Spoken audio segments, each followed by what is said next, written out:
तो स्वागत है तुम सभी का एक बार फिर से ड्रैगन बॉल की एक नई मूवी में, जो कि इस चीज़ के ऊपर होने वाली है कि आखिर क्या होता अगर गोकू के अल्ट्रा इंस्टिंक्ट अचीव करने के बाद में कुछ लोग अनहैप्पी हो जाते, कुछ अपर गॉड्स, और उनकी वजह से पूरे मल्टीवर्स में एक कियोस फैल जाता। वेल, अब ये अपर गॉड्स कौन थे और आखिर ऐसा क्या होने वाला है कि पूरे मल्टीवर्स में कियोस मच जाए, वो तो तुम्हें इस मूवी में पता चलेगा। तो स्नैक्स ले लो, एक अच्छी सी जगह ढूंढ लो, क्योंकि आने वाला कुछ समय तुम्हें पूरी तरीके से एंटरटेन रखने वाला है। तो शुरू करते हैं अपनी मूवी को बिना किसी बकवास के। खैर, तो मूवी की शुरुआत होती है जेनो की पैलेस से, जब टूर्नामेंट ऑफ पावर ख़त्म हो गया था और जेनो ग्रैंड प्रिस्ट अपने पैलेस पे थे। जेनो कहता है, हो ग्रैंड प्रिस्ट, वो टूर्नामेंट तो कुछ ज़्यादा ही मस्त था। मैंने हालांकि उस टूर्नामेंट में फ़ाइट नहीं की, लेकिन मुझे ऐसा लग रहा है कि मैंने हर पल उस टूर्नामेंट के बीच में गुजारा है। मैं जब भी गोकू की फ़ाइट या फिर बाकी किसी भी मॉडल की फ़ाइट देख रहा था, ऐसा लग रहा था कि मैं खुद फ़ाइट कर रहा हूँ। इतना अच्छा एक्सपीरियंस, इतनी अच्छी फ़ाइट तो मैंने आज से पहले कभी एक्सपीरियंस नहीं की। इवन जब डिस्ट्रॉयर्स ने भी टूर्नामेंट किया था, तब भी मैंने ऐसी फ़ाइट नहीं देखी थी। मानना पड़ेगा, इस टूर्नामेंट ऑफ पावर ने तो मुझे हिला कर रख दिया पूरी तरीके से। ग्रैंड प्रिस्ट कहता है, आप बिल्कुल ठीक कह रहे हैं लॉर्ड जेनो, और मैंने तो ये बिल्कुल एक्सपेक्ट नहीं किया था कि वो model Goku ultra instinct achieve कर लेगा, जो कि एंजल्स की टेक्निक है। मुझे तो लगा था कि वो केवल एंजल्स की टेक्निक है, जो कि केवल एंजल्स ही अचीव कर सकती हैं, लेकिन उस मॉडल ने मुझे गलत साबित कर दिया। खैर, तभी वहाँ पे रूमोस आता है। अगर तुम्हें रूमोस के बारे में नहीं पता तो मैं बता देता हूँ कि ड्रैगन बॉल दाइमा में हमें बताया गया था कि रूमोस ने मल्टीवर्स का क्रिएशन किया है। हमें पहले लगता था कि जेनो ने ही सब कुछ क्रिएट किया है, लेकिन हम गलत थे। असल में मल्टीवर्स का क्रिएटर रूमोस है और मल्टीवर्स का करता धरता जेनो। खैर, तो वहाँ पे रूमोस आता है और वो बिल्कुल भी खुश नहीं होता। जेनो कहता है, ओ रूमोस, काफ़ी समय बाद देखा मैंने तुम्हें यहाँ पे। ग्रैंड प्रिस्ट, क्या तुम्हें याद है हमने रूमोस को लास्ट बार कब देखा था? तो ग्रैंड प्रिस्ट भी सोचने लगता है। जेनो कहता है, बताओ ग्रैंड प्रिस्ट, इस एग्जिस्टेंस का, इस मल्टीवर्स का सबसे स्मार्टेस्ट बीइंग तक नहीं पता कर पा रहा है कि तुम लास्ट टाइम कब आए थे मुझसे मिलने के लिए। खैर, बताओ आखिर क्या काम है मुझसे? रूमोस कहता है, तुम ये तो जान ही गए होगे ना कि मैं बिल्कुल भी खुश नहीं हूँ। जेनो कहता है, वो तो तुम कभी भी नहीं होते हो। काम क्या है बस ये बताओ। रूमोस कहता है, ये मुझे क्या सुनने में आ रहा है? एक मॉडल ने अल्ट्रा इंस्टिंक्ट अचीव कर ली? क्या तुमने मेरी क्रिएशंस का मजाक बना करके रखा हुआ है? जेनो कहता है, मजाक? आखिर कैसा मजाक? क्या हो गया तुम्हें? रूमोस कहता है, तुम्हें अच्छी तरीके से पता है ना कि मैंने इस मल्टीवर्स का क्रिएशन किया है। मैंने सभी मॉर्टल्स को बनाया है, मैंने सभी एंजल्स को क्रिएट किया है, और मैंने मॉर्टल्स के और एंजल्स और गॉड्स के बीच में कुछ लाइंस ड्रॉ करके रखी हुई हैं। कोई भी मॉर्टल उस लाइन को क्रॉस नहीं कर सकता। तो मुझे ये सुनने में क्या आ रहा है कि एक मॉर्टल अपनी लाइन को क्रॉस करके एंजल्स की पावर को अचीव कर गया है? क्या ये बात सच है? मुझे ग्रैंड प्रिस्ट कहता है, लॉर्ड रूमोस, ये बात सच भी है और नहीं भी। रूमोस कहता है, मुझे अपनी चिकनी चुपड़ी बातों में मत फंसाओ। मुझे साफ साफ बताओ कि क्या मॉर्टल ने अल्ट्रा इंस्टिंक्ट अचीव किया है या फिर नहीं। ग्रैंड प्रिस्ट कहता है, हाँ किया है, लेकिन आप पूरी बात नहीं जानते हैं। रूमोस कहता है, पूरी बात? आखिर पूरी बात क्या है? तो ग्रैंड प्रिस्ट कहता है, पूरी बात यह है कि उस मॉर्टल ने केवल अल्ट्रा इंस्टिंक्ट को अभी तक अचीव ही किया है, और उस अल्ट्रा इंस्टिंक्ट का इस्तेमाल करने के बाद भी उस मॉर्टल को काफ़ी ज़्यादा पेन हुआ था। उसको पनिश किया गया था एक एंजेलिक फॉर्म को यूज़ करने के लिए। वो पूरी तरीके से उस अल्ट्रा इंस्टिंक्ट को मास्टर नहीं कर पाया है, और उसकी अल्ट्रा इंस्टिंक्ट की जो एबिलिटी है वो हम एंजल से तो काफ़ी गुना कमज़ोर है। तो एक तरीके से वो अल्ट्रा इंस्टिंक्ट का केवल 0.1% ही सीख पाया है, जो कि ना के बराबर ही है। रूमोस कहता है, वो जो भी हो, उसने अल्ट्रा इंस्टिंक्ट अचीव कैसे किया? आखिर वो मॉर्टल है, उसकी लिमिटेशंस हैं। ग्रैंड प्रिस्ट कहता है, लॉर्ड रूमोस, मुझे लगता है कि वो मॉर्टल एक एक्सेप्शन में आता है। आपने अल्ट्रा इंस्टिंक्ट अचीव करने के जो रूल्स सेट किए थे इस एग्जिस्टेंस में, वो सभी रूल्स वो मॉडल फुलफ़िल कर रहा था, और इसी वजह से वो मॉडल अल्ट्रा इंस्टिंक्ट अचीव कर पाया। रूमोस कहता है, लेकिन कैसे? एक मॉडल वो सारे कंडीशंस फुलफ़िल कर ही नहीं सकता है। एक मॉडल कभी भी प्योर हार्टेड नहीं हो सकता है, और एंजलिक फॉर्म यूज़ करने के लिए सबसे इम्पोर्टेंट तो वही होता है। ज़ेनो कहता है, तो मानो या फिर मत मानो रूमोस, वो मॉडल प्योर हार्टेड है। रूमोस कहता है, तुम लोगों से बहस करके कोई भी फ़ायदा नहीं है। ज़ेनो, तुम्हें डिस्ट्रॉयर्स का इस्तेमाल करके उस मॉडल को जल्द से जल्द ख़त्म करना होगा, वरना अच्छा नहीं होगा इस एग्जिस्टेंस के लिए। ज़ेनो कहता है, चिल रूमोस, आखिर इतना भड़क क्यों रहे हो? वो जस्ट एक मॉडल ही है।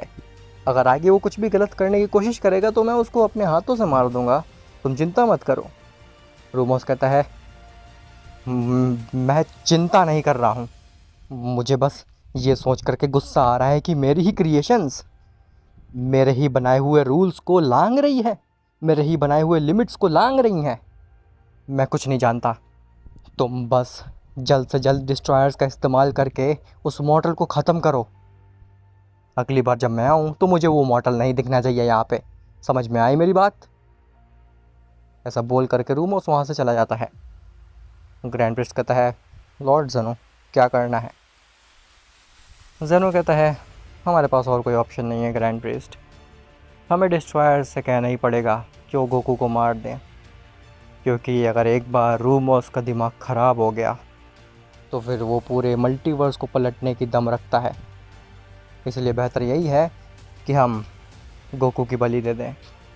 ग्रैंड प्रिस्ट कहता है, जैसा आप कहें माय लॉर्ड, मैं अभी लॉर्ड बीरस से कांटेक्ट करता हूँ। खैर, वहीं अर्थ पे गोकू, वजीटा और सभी मॉर्टल्स टूर्नामेंट ऑफ पावर जीत करके अर्थ पे पहुँचते हैं, और वो काफ़ी ज़्यादा खुश होते हैं। गोकू कहता है, वापस अर्थ आ करके कितना ज़्यादा अच्छा लग रहा है।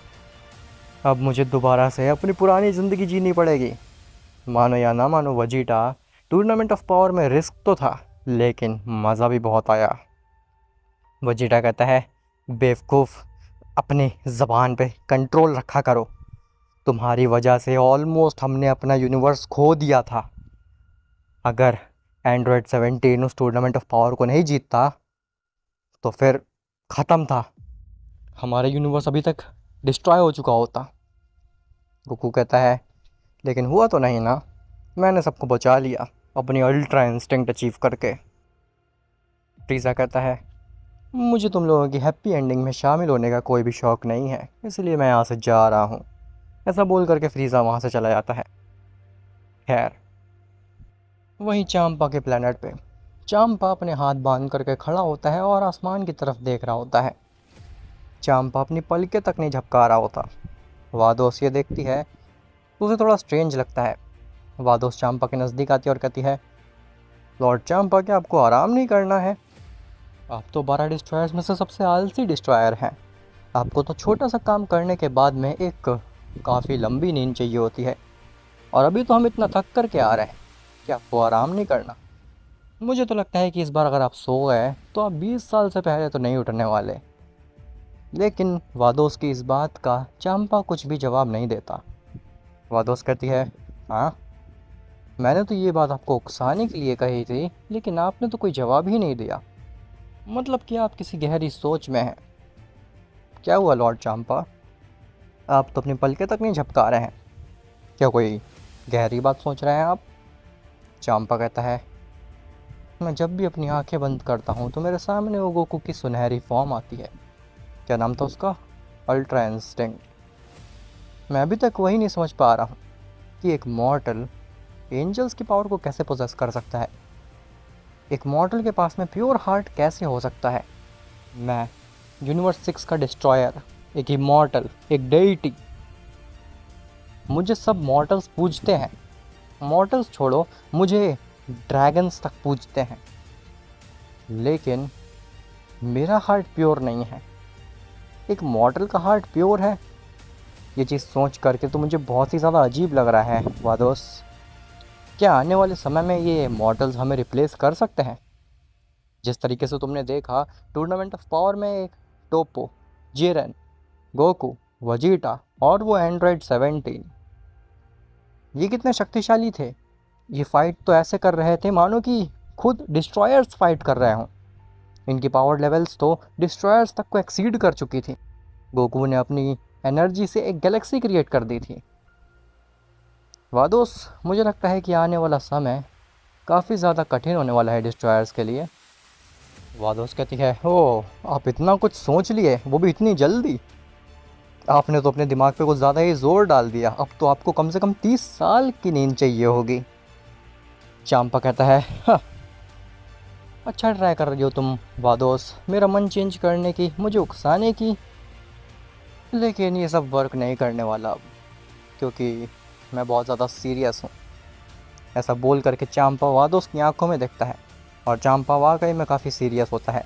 वादोस ने आज से पहले चांपा की आंखों में ऐसी जलन की भावना और ऐसी आग नहीं देखी होती। वादोस समझ जाती है कि ये बात थोड़ी सी तो सीरियस है, क्योंकि चांपा जैसा डिस्ट्रॉयर इस बात को सीरियसली ले रहा है तो कुछ तो दम होगा उन मॉडल्स में। खैर, वहीं प्लेनेट अर्थ पे वीस और बीरस, ये दोनों भी खाना अच्छी तरीके से एंजॉय कर रहे होते हैं, लेकिन खाने को एंजॉय करते वक्त ही वीस का स्टाफ चमकने लगता है। वीस डाइनिंग टेबल से दूर जाता है और जैसे ही वो अपने स्टाफ की तरफ देखता है वो घबरा जाता है। वो पलट करके बीरस के पास आता है और कहता है, लॉर्ड बीरस, हमें अपने प्लेनेट वापस जाना होगा। बीरस कहता है, तुम देख नहीं रहे हो वीस, मैं रामेन एंजॉय कर रहा हूँ, तुम अपने लॉर्ड को ऐसे बीच खाने से उठा करके ले जाना चाहते हो? ना, मैं नहीं जा रहा यहाँ से अभी। वीस कहता है, ये इम्पोर्टेंट है लॉर्ड बीरस, आपको चलना होगा मेरे साथ। बीरस कहता है, क्या हो गया? तभी वीस अपने स्टाफ को बीरस की आंखों के सामने रख देता है और बीरस उस स्टाफ के अंदर कुछ ऐसा देखता है जिसे देखते ही बीरस सबसे पहले अपनी रामेन छोड़ता है और वीस के साथ में खड़ा हो जाता है। बीरस कहता है, जल्दी चलो वीस। जिसके बाद बीरस और वीस ये दोनों ही चले जाते हैं अपने प्लेनेट की तरफ। खैर, गोकू, वजीटा और बाकी लोग बीरस और वीस के ऊपर उतना ध्यान नहीं देते, क्योंकि वो डेइटीज़ हैं, उनको काम आता रहता है और वो अपने खाने को जारी रखते हैं। खैर, बीरस और वीस जैसे ही पहुंचते हैं अपने प्लैनेट पे, तो वहाँ पे उनका ऑलरेडी इंतज़ार कर रहा होता है ग्रैंड प्रीस्ट, जो कि यहाँ हाथ बांधे खड़ा होता है और वो बिल्कुल भी मजाक के मूड में नहीं लग रहा होता। बीरस जैसे ही ग्रैंड प्रीस्ट के पास पहुँचता है वो उसके पैर पकड़ लेता है। बीरस कहता है, मुझे माफ़ कर देना लॉर्ड, मैं अर्थ पे गया था उनका खाना ट्राई करने के लिए। ग्रैंड प्रिस्ट कहता है, मुझे सफाई देने की ज़रूरत नहीं है, मैं जानता हूँ तुम अर्थ पे क्यों गए थे, उनके जश्न में खुशी मनाने। तुम एक डिस्ट्रॉयर हो वीरस, तुम्हारे अंदर इमोशंस नहीं होने चाहिए। और अगर मैंने ये बात बता दी लॉर्ड जेनो को कि तुम उन मॉर्टल्स के साथ में, अर्थ के लोगों के साथ में पार्टी कर रहे थे, तो फिर जानते हो ना वो क्या करेंगे तुम्हारे साथ? तुम्हें रिप्लेस कर देंगे एक नए डिस्ट्रॉयर से और तुम्हें ख़त्म कर देंगे। बीरस के पसीने छूट जाते हैं और बीरस कहता है, नहीं लॉर्ड ग्रैंड प्रीस्ट, आगे से ऐसी गलती नहीं होगी, मुझे माफ़ कर दीजिए। ग्रैंड प्रीस्ट कहता है, हाँ छोड़ो, खड़े हो, मुझे तुमसे एक बहुत ज़रूरी काम है बीरस। बीरस खड़ा होता है और कहता है, बताइए, आखिर मैं आपकी क्या सेवा कर सकता हूँ Lord grand priest. Grand priest कहता है, तुम्हें गोकू को मारना होगा। बीरस और वीस दोनों ही ये बात सुन करके थोड़े से तो भौचक्के रह जाते हैं। बीरस कहता है, आपने क्या कहा? मैंने कुछ गलत सुना। ग्रैंड प्रीस्ट कहता है, तुमने सही सुना, मैंने कहा कि तुम्हें गोकू को मारना होगा। बीरस कहता है, लेकिन क्यों? आखिर उसने क्या बिगाड़ा है?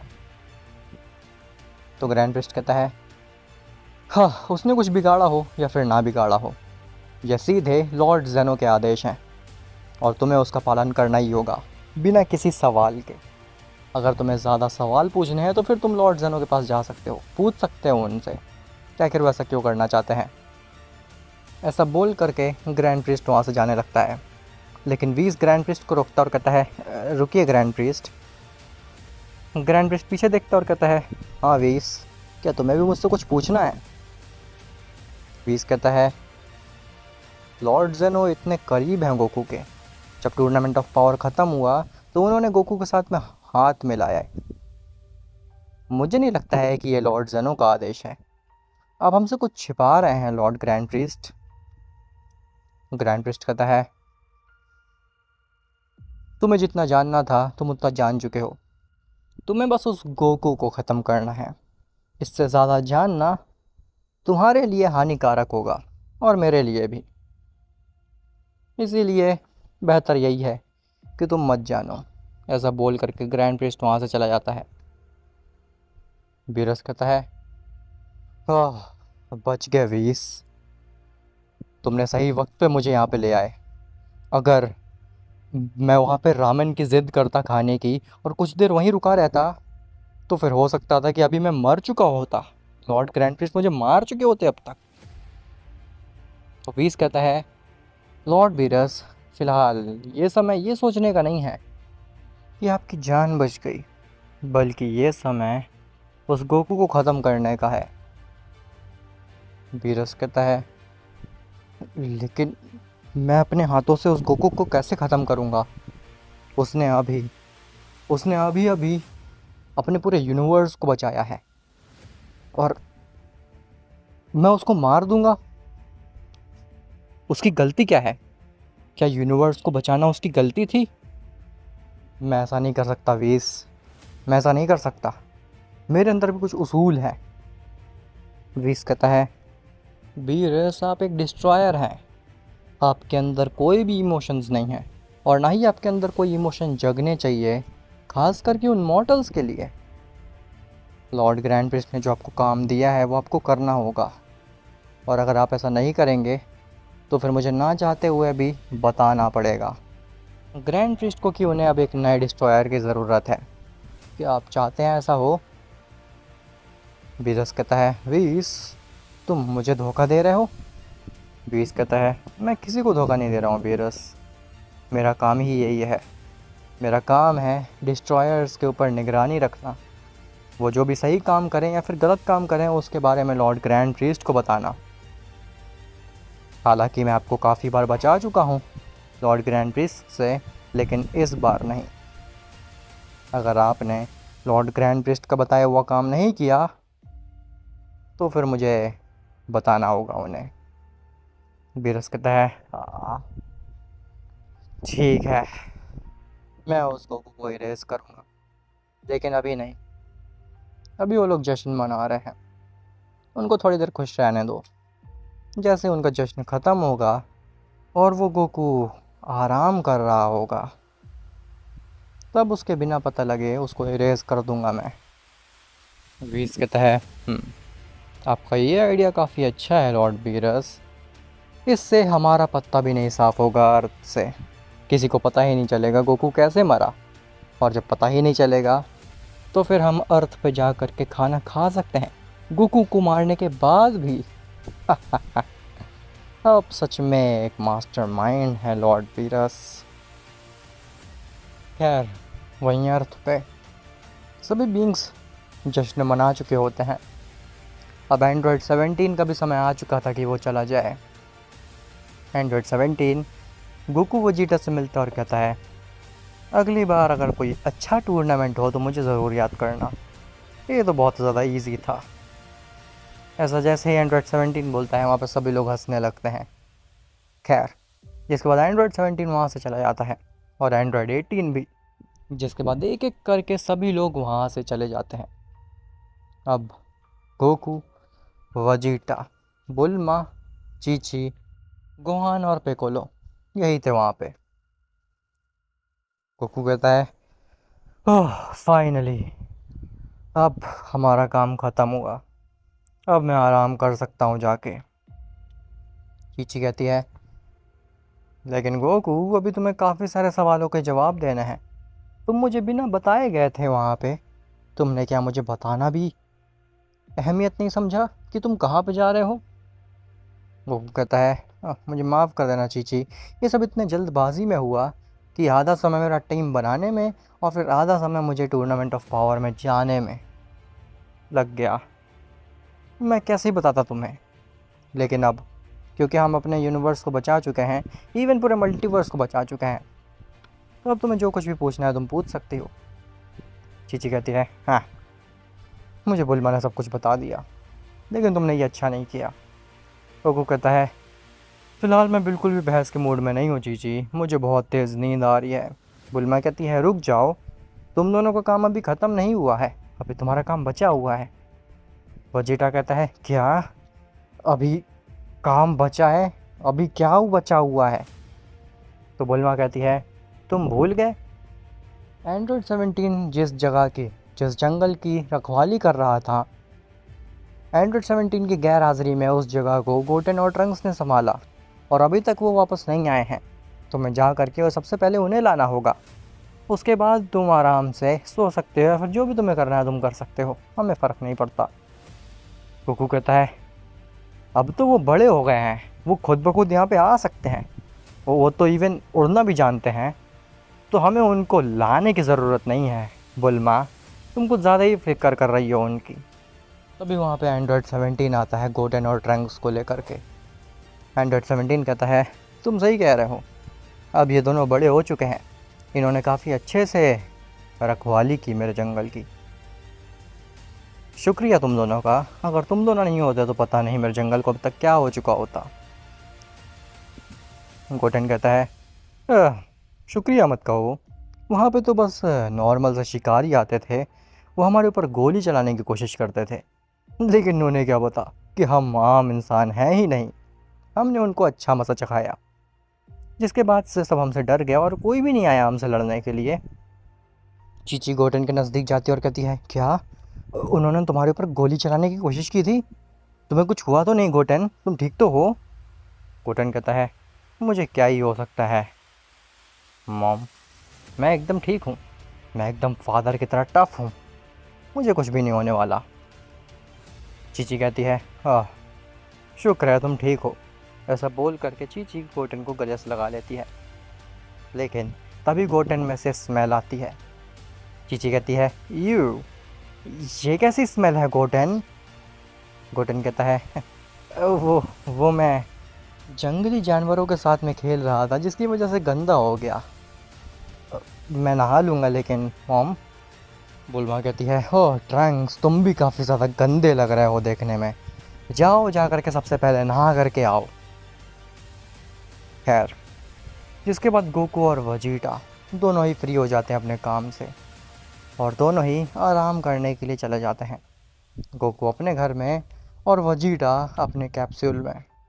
खैर, वहीं ज़ेनो के पैलेस पे ज़ेनो काफ़ी ज़्यादा उदास होता है क्योंकि वो बिल्कुल भी नहीं चाहता था कि गोकू मरे।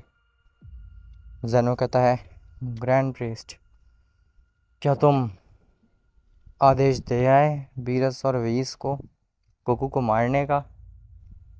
ग्रैंड प्रीस्ट कहता है, हाँ लॉर्ड ज़ेनो, वैसे तो मैं चाहता नहीं था लेकिन मुझे देना पड़ा। ज़ेनो कहता है, गोकू काफ़ी अच्छा योद्धा था, उम्मीद करता हूँ उसके जैसे और मॉर्टल्स मुझे मिलेंगे। ग्रैंड प्रीस्ट कहता है, मुझे ऐसा नहीं लगता लॉर्ड ज़ेनो, मुझे लगता है कि गोकू एक लौता ऐसा मॉडल था, उसके जैसा और कोई भी मॉडल नहीं होने वाला जो आपके साथ इतना फ्रेंडली हो और उसी के साथ साथ वो इतना फ़नी भी हो और इतना स्ट्रॉन्ग भी। वो एक्सेप्शन है, मैंने अपनी पूरी लाइफ में ऐसा बीइंग नहीं देखा, और ना ही केवल मॉर्टल, वो एक अच्छा एंजल या फिर एक अच्छा गॉड भी बन सकता था। लेकिन अब लॉर्ड रूमस को कुछ और ही मंजूर है, तो फिर क्या कह सकते हैं। ज़ेनो कहता है, लेकिन ग्रैंड प्रीस्ट, मुझे ये नहीं समझ में आ रहा है कि आखिर रूमस को गोकू से ही क्यों परेशानी हो रही है, क्योंकि टोपो भी एक मॉर्टल है और वो भी डिस्ट्रॉयर्स की पावर को पोजेस करता है। रूमस ने टोपो के बारे में तो कुछ भी नहीं कहा, क्या तुम्हें ये चीज़ वियर्ड नहीं लग रही?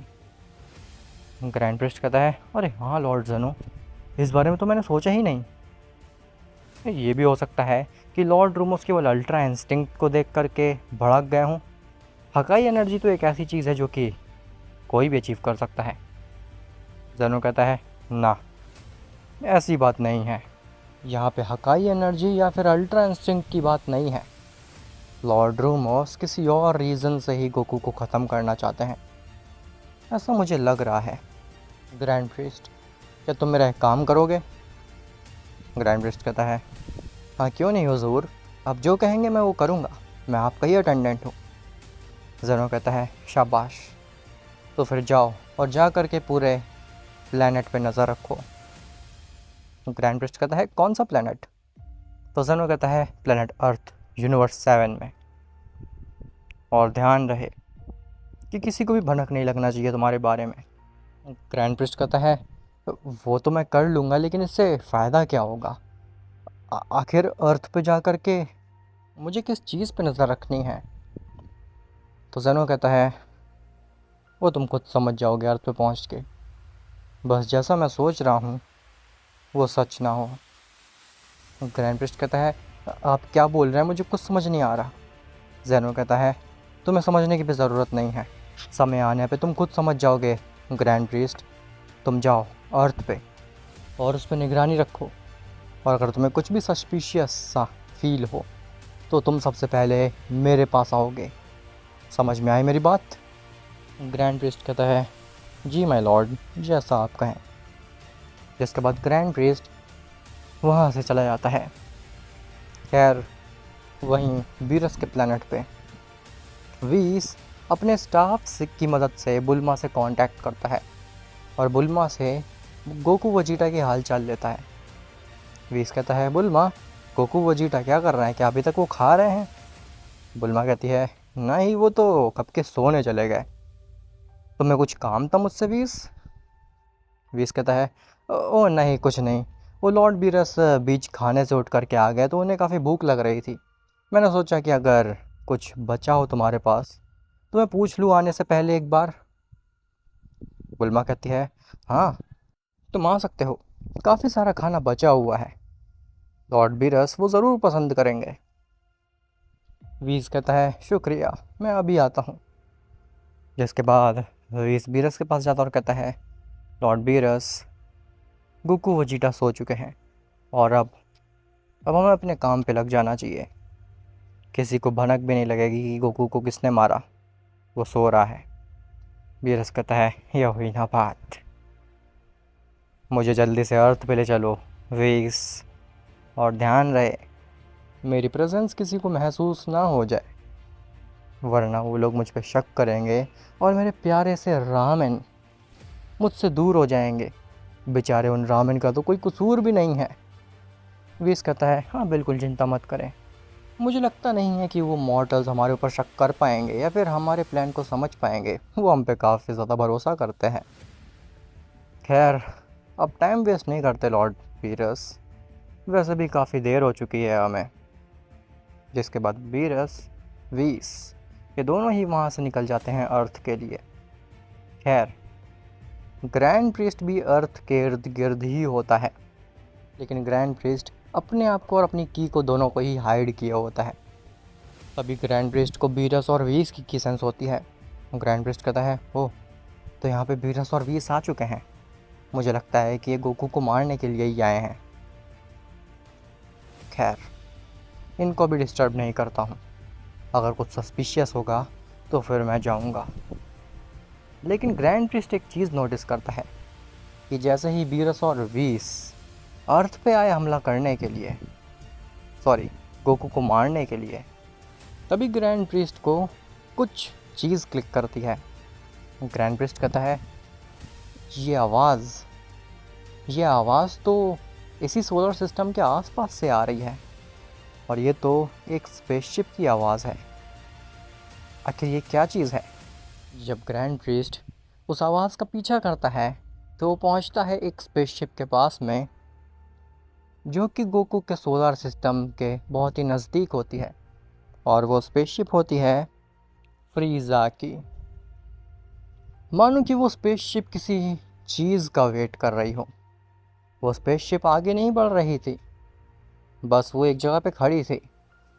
ग्रैंड प्रिस्ट कहता है, ये चीज़ तो काफ़ी ज़्यादा स्ट्रेंज है। अभी वीस और बीरस आए हैं गोकू को मारने के लिए अर्थ पे, और अचानक से स्पेसशिप का यहाँ पे आना, मुझे कुछ दाल में काला लग रहा है। क्या रूमोस सच में चाहते हैं गोकू को मरवाना?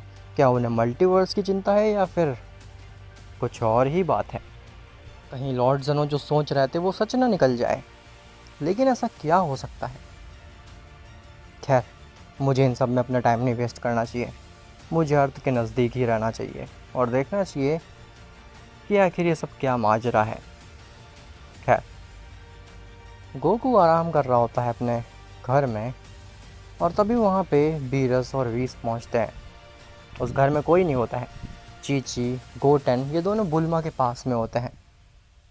गोकू अकेला होता है। बीरस कहता है, ओ कितना अच्छा मौका मिला, यहाँ तो कोई और है भी नहीं, केवल गोकू ही है। वीस कहता है, लॉर्ड बीरस आप बात मत कीजिए, गोकू जग जाएगा। इसको अपनी हकाई बॉल की मदद से इरेज करिए और चलते हैं यहाँ से। बीरस कहता है, तुम डर क्यों रहे हो इस मॉर्टल से वीस?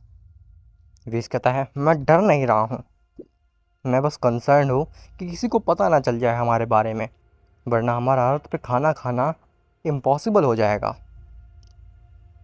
बीरस कहता है, तुम चिंता मत करो, मैं अभी इसे मार देता हूँ। ऐसा बोल करके बीरस अपने हाथ में एक हकाई बॉल रेडी करता है, और जैसे ही वो हकाई बॉल बीरस गोकू के ऊपर मारता है तो गोकू इरेज हो जाता है। बीरस कहता है, देखा कितना इजी था गोकू को मारना। अब क्योंकि हमने गोकू को मार दिया है तो फिर लॉर्ड ग्रैंड प्रिस्ट मुझसे खुश होंगे, और लॉर्ड ज़ेनो भी। लेकिन तभी दरवाजे पे कोई नॉक करता है। बीरस और वीस दोनों ही घबरा जाते हैं कि आखिर ये कौन आ गया अचानक से। बीरस कहता है, वीस अपनी एंजेलिक पावर का इस्तेमाल करके हमें इनविजिबल करो। जिसके बाद वीस अपने को और बीरस को इनविजिबल कर देता है। खैर, कुछ देर तक वो डोर नॉक होता है, और तभी बाहर से आवाज़ आती है, ये डोर अंदर से कैसे बंद हो गया? और ये आवाज़ थी गोकू की। बीरस और वीस जैसे ही गोकू की आवाज़ सुनते हैं तो वो एक दूसरे की तरफ देखते हैं और कहते हैं, क्या? अगर गोकू बाहर है तो फिर ये कौन था जिसको हमने अभी मारा है? ये क्या चल रहा है? जिसके बाद बीरस और वीस बाहर जाते हैं तो वो वाकई में देखते हैं कि गोकू तो बाहर ही खड़ा हुआ है। बीरस कहता है, ये इम्पॉसिबल है, ये कैसे हो सकता है आखिर? गोकू कहता है, मुझे पता नहीं क्यों ऐसा क्यों लग रहा है कि यहाँ आसपास में कहीं पे लॉर्ड बीरस और लॉर्ड वीस हैं, लेकिन वो मुझे दिखाई नहीं दे रहा है। जैसे ही बीरस और वीस इस बात को सुनते हैं वो तुरंत वहाँ से भाग जाते हैं। गोकू को लगता है, पता नहीं क्या हो रहा है उसे। गोकू कहता है, जब से मैं टूर्नामेंट ऑफ पावर से आया हूँ मेरे को इल्यूजन्स हो रहे हैं। कभी मुझे लॉर्ड बीरस की सेंस होती है, कभी मेरा गेट ही नहीं खुलता है। पता नहीं आखिर ये सब क्या चल रहा है, मुझे कब आराम करने को मिलेगा। खैर, बीरस और वीस जब गोकू से काफ़ी दूर आ जाते हैं तो उनके सांस में सांस आती है। बीरस कहता है, ये क्या था? आखिर वो गोकू बाहर कैसे था? उसको तो मैंने अपनी हकाई एनर्जी से इरेज कर दिया था ना। वीस कहता है, लॉर्ड बीरस हमें लगता है कि हमारे साथ कोई खेल रहा है। ये कैसे मुमकिन है? मैं तो एक एंजल हूँ, एक एंजल की आंखें कभी धोखा नहीं खाती। मैं सच बता रहा हूँ कि वो गोकू ही था जो कि बिस्तर पे लेटा हुआ था। मेरी एंजलिक इंस्टिंक्ट्स भी यही कह रही थी कि जो बिस्तर पे लेटा था वही गोकू था, और मेरे एंजलिक इंस्टिंक्ट्स कभी धोखा नहीं खाती हैं। आज पता नहीं अचानक से ही कैसे हो गया कि गोकू बाहर था और अंदर जो था वो कोई और ही था। लॉर्ड बीरस, हमें कुछ भी करके गोकू को ख़त्म करना ही होगा आज के आज, वरना ग्रैंड प्रिस्ट नाराज़ होंगे। बीरस कहता है, चलो हम अभी चलते हैं और उस गोकू को ख़त्म कर देते हैं। वीस कहता है, लेकिन वो जग रहा है, अगर ऐसे मारेंगे तो सबको पता चल जाएगा। बीरस कहता है, मुझे फ़र्क नहीं पड़ता है, सबको पता चल रहा है तो चलने दो। मुझे अर्थ के खाने से ज़्यादा इम्पोर्टेंट है अपनी जान, मैं अपनी जान नहीं गंवा सकता। वीस कहता है, जैसा आप कहें। इसके बाद बीरस और व्हीस वाकई में पहुंच जाते हैं गोकू के सामने। गोकू बीरस और व्हीस को देख करके हंसने लगता है।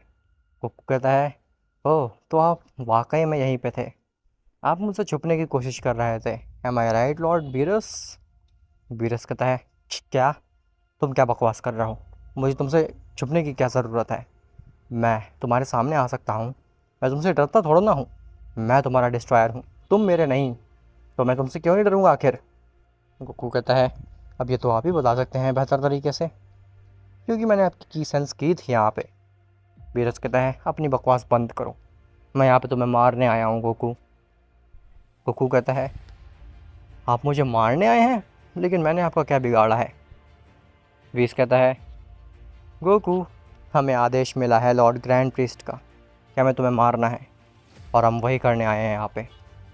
तो अगर तुम शांति से मर जाओगे तो वो बेहतर रहेगा, वरना मजबूर मत करो एक एंजल और एक डिस्ट्रॉयर को तुम्हें तड़पा तड़पा के मारने के लिए। वो खड़ा होता और कहता है, ओ तो क्या आपको वाकई में लगता है कि आप मुझे हरा सकते हैं लॉर्ड बीरस? हाँ, कोशिश करके देख लीजिए। ऐसा बोल करके गोकू अपनी आंखें बंद करता है और डायरेक्टली ट्रांसफॉर्म हो जाता है अल्ट्रा इंस्टिंक्ट में, मानो कि गोकू ने अल्ट्रा इंस्टिंक्ट को मास्टर कर लिया हो। व्हीस कहता है, नामुमकिन, तुम अल्ट्रा इंस्टिंक्ट में कैसे ट्रांसफॉर्म हो गए? अभी तो तुम पूरी तरीके से इस फॉर्म को जानते भी नहीं हो। गोकू कहता है, मैं सब जानता हूँ लॉर्ड व्हीस, और मैं ये भी जानता हूँ कि आप मुझे यहाँ पे क्यों मारने के लिए आए हैं।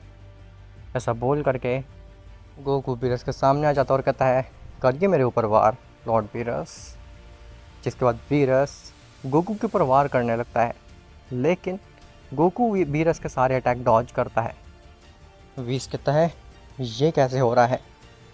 माना कि इसने अल्ट्रा इंस्टिंक्ट सीख ली है, लेकिन इससे एक डिस्ट्रॉयर फाइट कर रहा है। ऐसा नहीं होना चाहिए। गोकू की अल्ट्रा इंस्टिंक्ट इतनी भी स्ट्रांग नहीं है कि वो लॉर्ड बीरस को टक्कर दे सके। ना, मैं ना मानता ऐसा। गोकू कहता है, लॉर्ड बीरस आपके अटैक तो काफ़ी ज़्यादा स्लो हैं, क्या आप थोड़े फास्ट अटैक कर सकते हैं?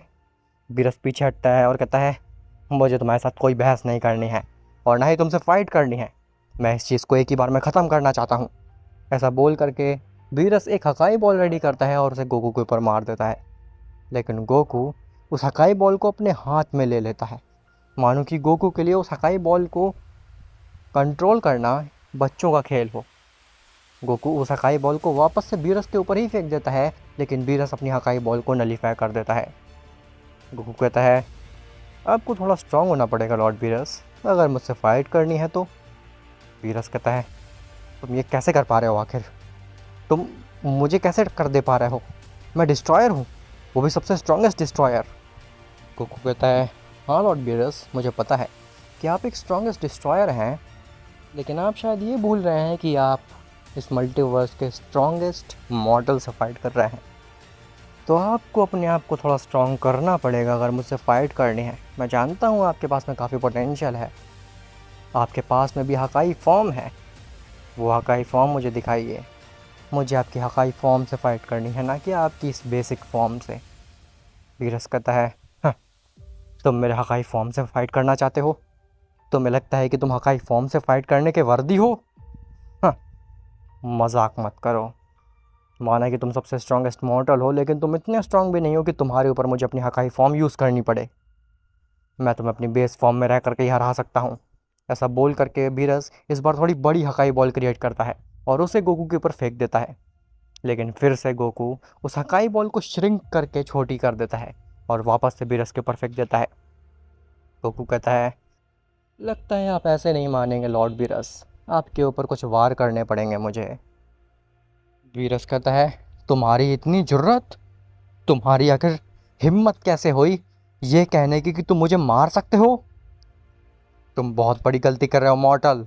मैं पहले तो सोच रहा था कि तुम्हें आसानी से मार दूंगा, तुम्हें पता भी ना चले, लेकिन अब मेरा मन कर रहा है कि तुम्हें तड़पा तड़पा के मारूं गोकू।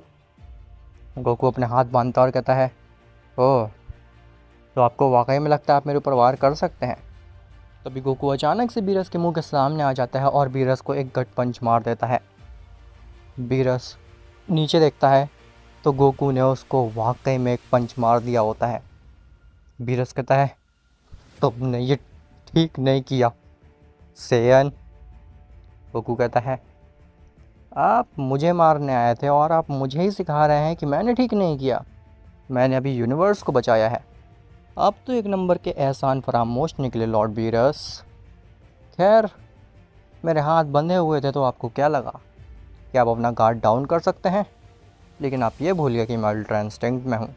मेरी स्पीड, मेरी पावर, उसे आप जैसा डिस्ट्रॉयर भी सेंस नहीं कर सकता है इस वक्त। और दूसरी बात, गुड नाइट लॉर्ड बीरस। तभी बीरस की आंखें बंद होती हैं और वो ज़मीन में गिर जाता है, मानो कि वो अनकॉन्शियस हो गया हो। वीस कहता है ये क्या हुआ? तुमने ये क्या किया लॉर्ड बीरस के साथ में? वो बेहोश कैसे हो गया आखिर? गोकू कहता है अरे चिल लॉर्ड वीस, सॉरी, तुम्हें तो लॉर्ड बुलाने का भी मन नहीं कर रहा मुझे, तुमने बिट्रे किया है मुझे। बीरस केवल बेहोश हुआ है, ये मरा नहीं है पूरी तरीके से। अब अगर तुम चाहते हो मुझे इरेज करना तो तुम भी कर सकते हो कोशिश, क्योंकि मार तो तुम भी मुझे नहीं पाओगे वीस। वीस कहता है तुम गोकू नहीं हो सकते हो। अगर तुम गोकू हो तो फिर वो जो बेड में था जिसको लॉर्ड वीरस ने मारा वो कौन था? और तुम इतने शक्तिशाली कैसे हो कि तुमने लॉर्ड वीरस को अनकॉन्शियस कर दिया अपने एक पंच से? तुम गोकू नहीं हो सकते हो, वरना गोकू कभी भी ऐसा नहीं कर सकता। गोकू कहता है ओ रियली? तो गोकू क्या करता? वो अपने हाथ खड़े कर देता और अपने आप को मरने देता? हाँ, क्या बात कर रहे हैं आप प्लीज़। मैं गोकू ही हूँ, और जिस गोकू को लॉर्ड बीरस ने मारा था, जो सो रहा था, वो एक क्लोन था जो कि वादोस ने बनाया था। तभी वहाँ पे चांपा और वादोस आते हैं जो कि हाइड होते हैं। वीस कहता है वादोस, तुम तुम गोकू को बचा रही थी, लेकिन क्यों?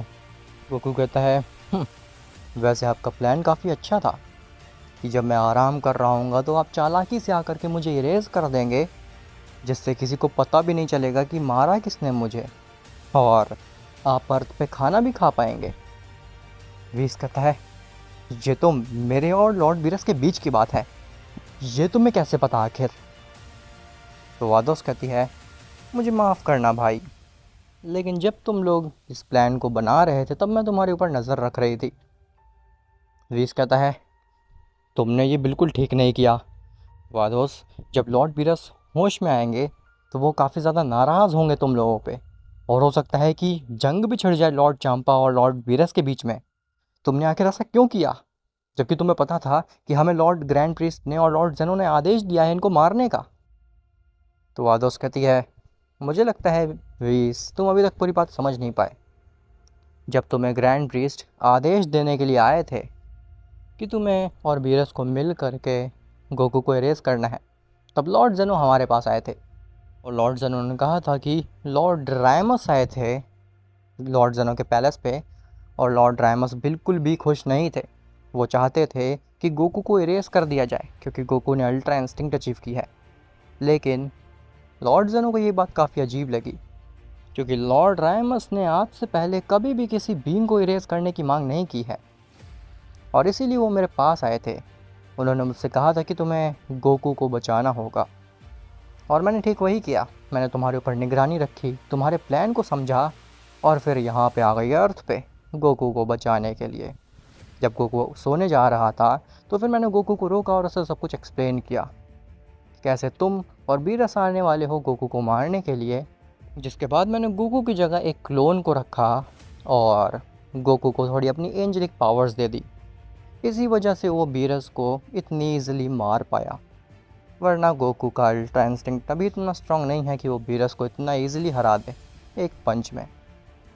वीस कहता है हो तो ये बात है, लेकिन इससे तो सिचुएशन और भी ज़्यादा कंफ्यूजिंग हो गई। मुझे ऐसा क्यों लग रहा है कि हमारे मल्टीवर्स के ऊपर एक बहुत बड़ा ख़तरा आने वाला है, जिस वजह से लॉर्ड जेनो इतने घबराए हुए लग रहे थे। तभी अचानक से वहाँ पे फ्रीज़ा की स्पेसशिप आती है। उस स्पेसशिप को देख करके सभी लोग दंग रह जाते हैं।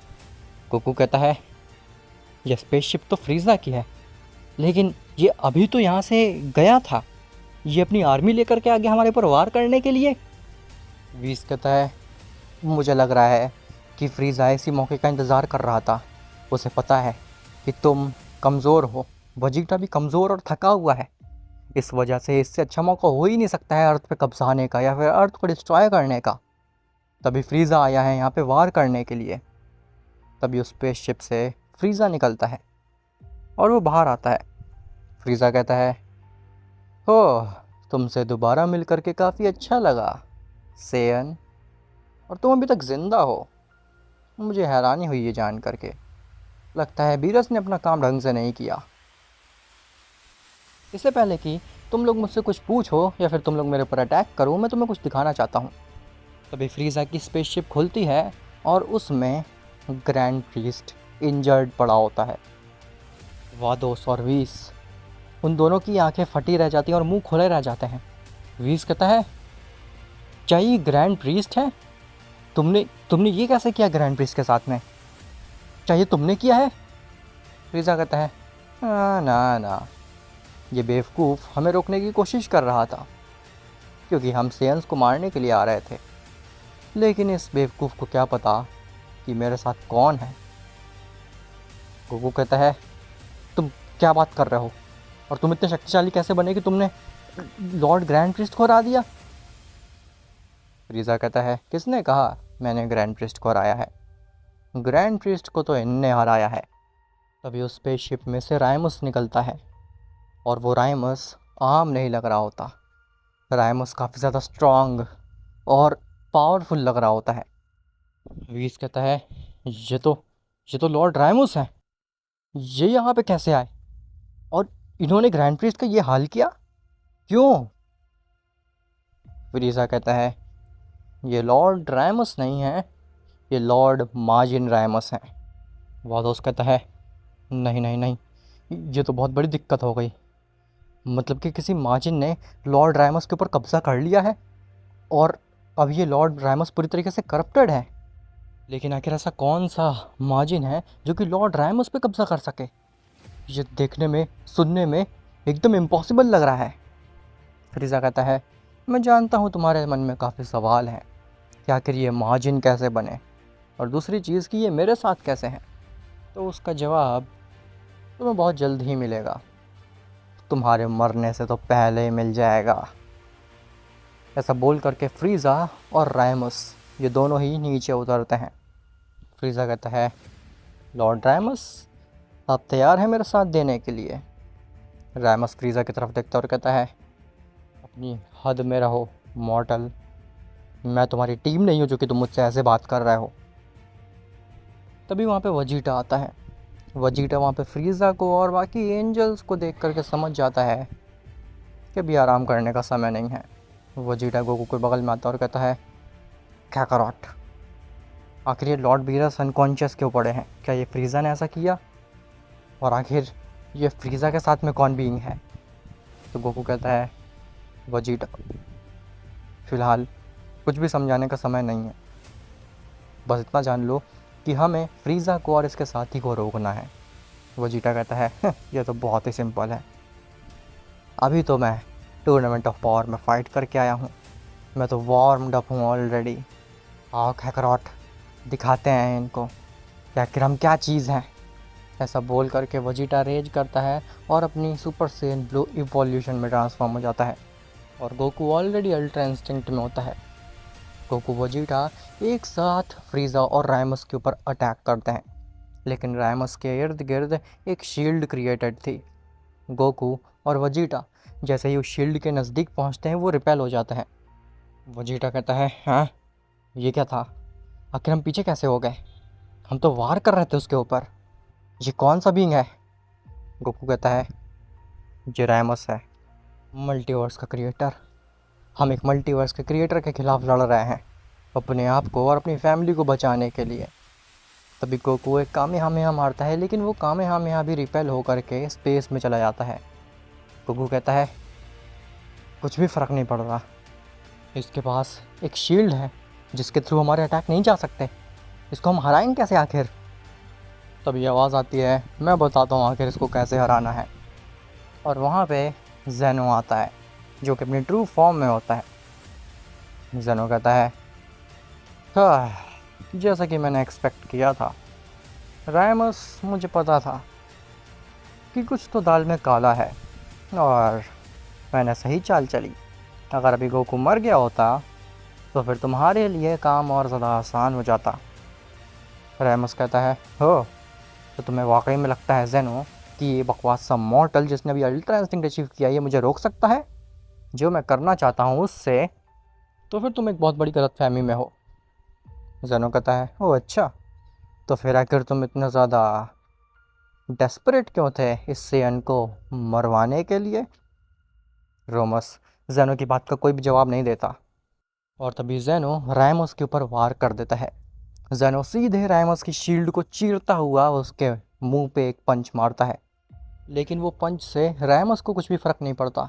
उसका फेस जैसा था वैसा ही रहता है, उसके चेहरे पे कोई भी एक्सप्रेशन नहीं आता और ना ही वो रायमस अपनी जगह से हिलता है।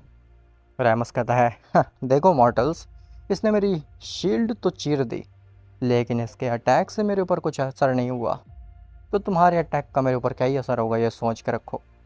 तभी रायमस जेनो के हाथ को पकड़ता है और उसको स्पेस में फेंक देता है। रायमस कहता है, हाँ, तुम तो ग्रैंड प्रिस्ट से भी कमज़ोर लग रहे हो जेनो। लगता है कि तुम काफ़ी समय बाद फाइट कर रहे हो और तुमने ट्रेनिंग भी नहीं की है। गोकू समझ जाता है कि ये रायमस जो भी बीइंग है इससे निपट पाना उतना आसान नहीं है। इसकी शील्ड को अगर किसी तरीके से गोकू वजीटा ने चीर भी दिया तो फिर इसके ऊपर वार करना काफ़ी ज़्यादा मुश्किल होगा। गोकू कहता है, वजीटा, हमें कोई और वे ढूंढना होगा इसके ऊपर वार करने का। वजीटा कहता है, और क्या तरीका है इसके ऊपर वार करने का? क्या हम इसके पैर चाटे जा करके तो ये हारेगा? इसके ऊपर अटैक करने का और कोई तरीका नहीं है कैकारॉट, हमें उसके ऊपर वार करना ही होगा, इसकी शील्ड को किसी तरीके से नलीफाई करना होगा।